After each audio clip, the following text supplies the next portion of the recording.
located not too far away from here, about 20 miles away. I'm glad to have everybody in what I'll consider a home. So for those that know me,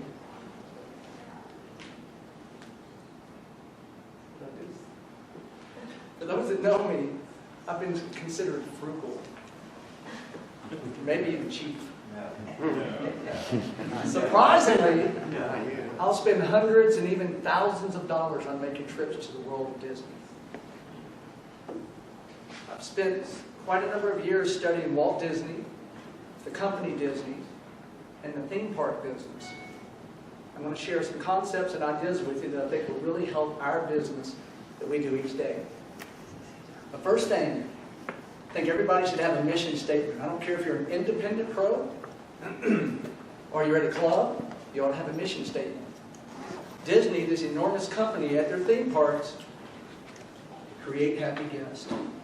3 words, pretty amazing. Do you think their people can remember that? Create happy guests. I've seen mission statements that are 50 words and 100 words long. People are going to remember this. Disney's a company, $45 billion company. The theme parks do $17 billion a year.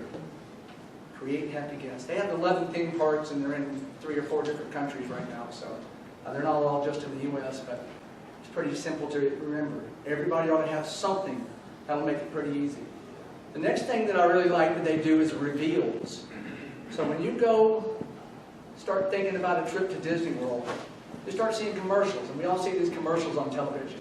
Then you take a trip down the road and you start seeing all these bulletin boards. And you get closer, you see more and more of them. Then you get to the Disney property, and this is your entrance. You're like, yeah, we're there, this is awesome.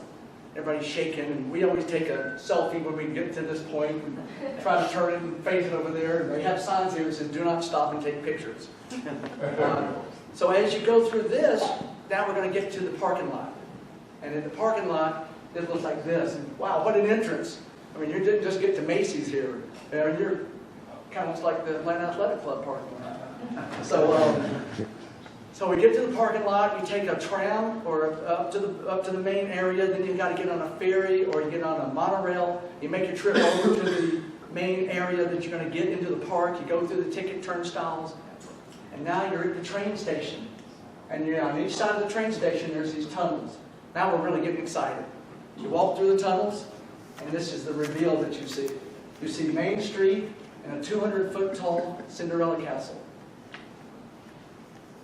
So, what can we do when people get out of their car, when they're coming to you, no matter where you're at? What are they starting to see that's going to reveal, that's going to unroll, that they're about to experience at your place? They walk down the hill. Started working with Billy over at the club. He's with us and taking over.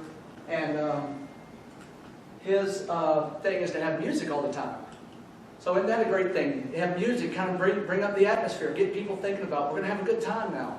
And walk on the court. Do you have good equipment? Hopefully, that's part of your reveal. Everything we do, we want to be revealing that they're about to have a good time. We're going to have some fun. This is going to be a place that you want to be coming to. Next thing, I'm a Disney Vacation Club member, surprisingly. And when we make a trip there and we get to the hotel that we're going to stay at, and we get in the parking lot, they greet us with welcome home. We're like, yeah, you're home. You go and check in at the hotel, and they greet you with welcome home. And you go spend a little bit more money someplace else, and they tell you welcome home. But it does make you feel good. You're glad you're part of this. And I believe we want our people to feel when they come into our world, our tennis world, that we're welcoming them home. That we're, hey, glad to have you here. This is your place.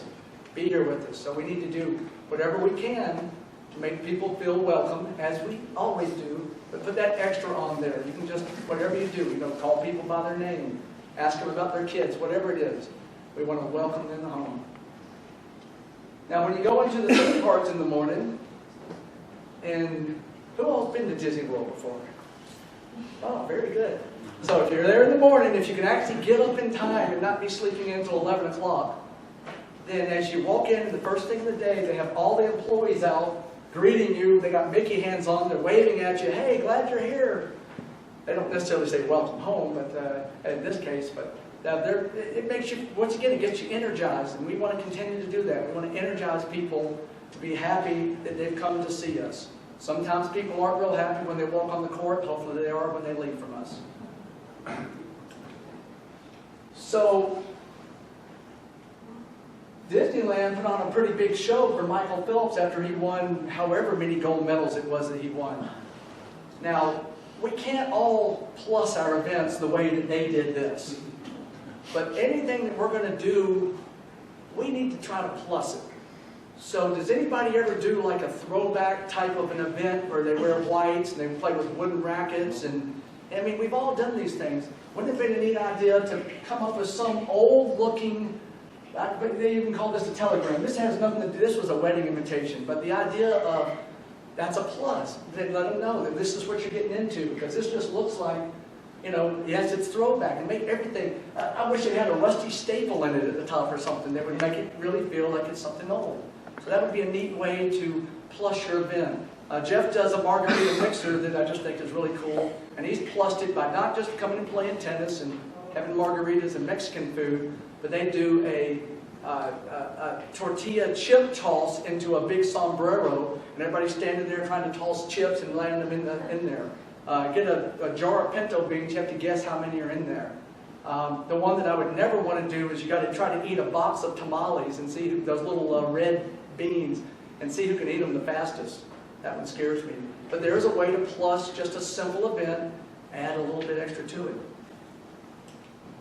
Now here's 4 guiding principles that everybody that works at Disney in the theme park, this guides all their directions. So we have obviously efficiency, that would have to do with money. Courtesy, that's something that we all should be doing.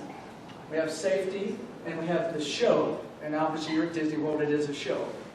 So I want to see some hands from people if I can. Who thinks efficiency is the #1 most important of this list in the case of 1 to 4? Nobody. Disney makes $47 billion. Who thinks it's courtesy? 2. Yeah, we got to be courteous some. Who thinks it's safety? Who thinks it's show? Put on a good show. In the Disney World, safety's #1. I would agree that's probably in our case too. When somebody gets hurt on your courts, that's not a good day. Courtesy's #2. Show is #3. And efficiency's #4.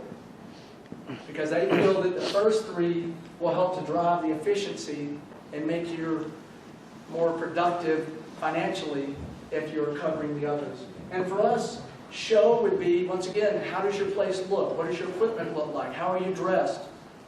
That would all be part of the show. It doesn't matter if you're independent or if you are at a nice club. It's all part of that show. So, lessons from failure. Walt said that he felt everybody should have a hard fail early in their life. So he felt that way you know that you can recover from it, and you're not just going to be crushed because you failed. Now, at age 22, he went bankrupt in his animation business that was in Kansas City.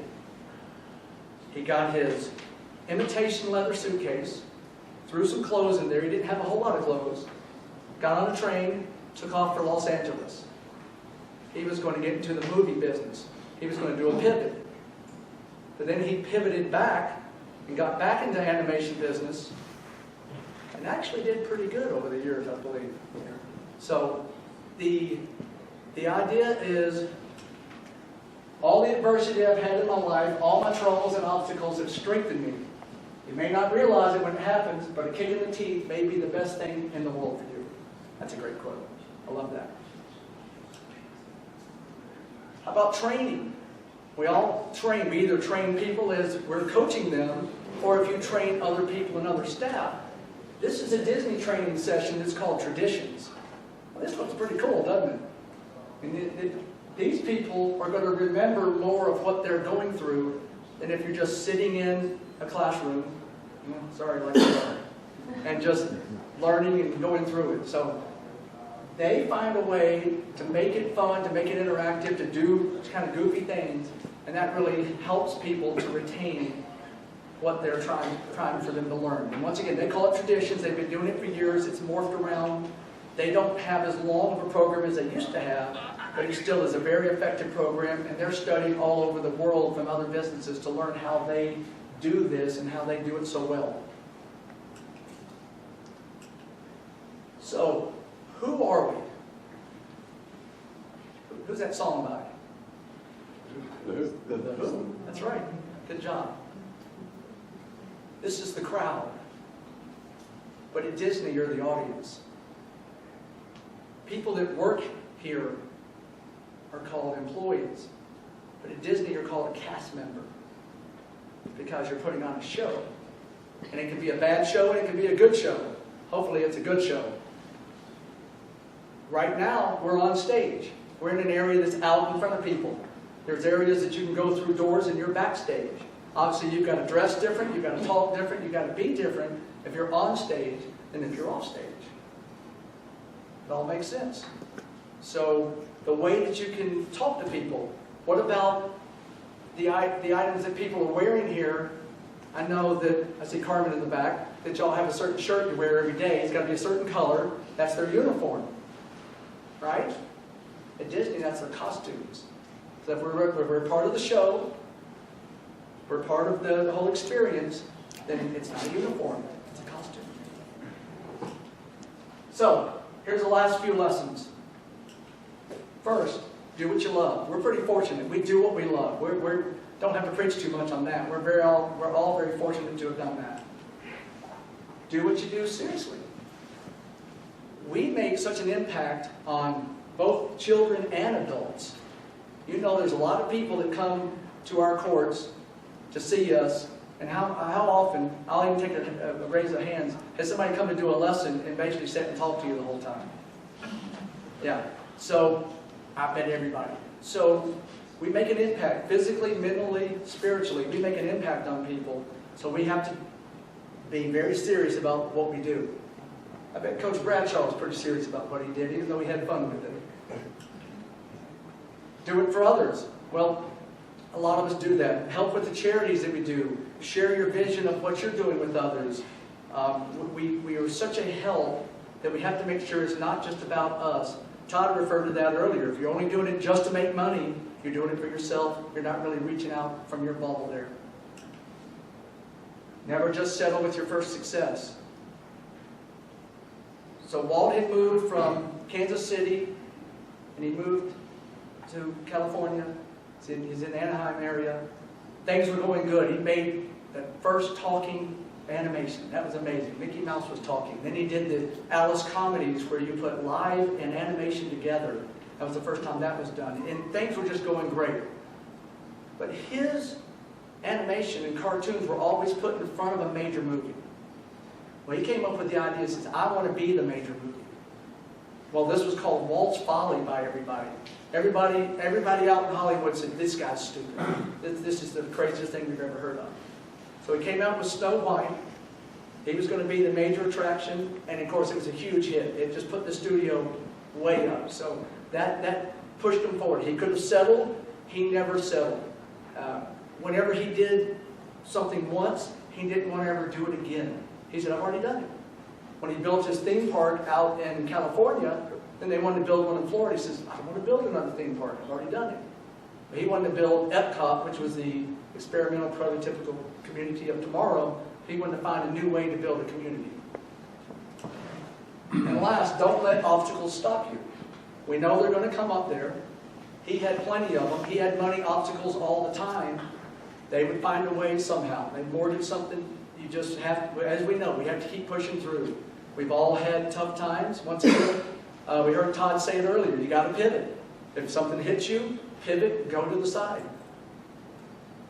So from my recent trip in California, I met one of my friends. And this was at... Are you went to California this year? Not this year. Okay. That was from the World Conference. Okay. So I've learned from Walt that we have to seek joy in learning and working and succeeding, and even when you fail. So yes, I'm that frugal guy that doesn't like to spend money, but I'll find the time and the resources to make my trips to that world of Disney.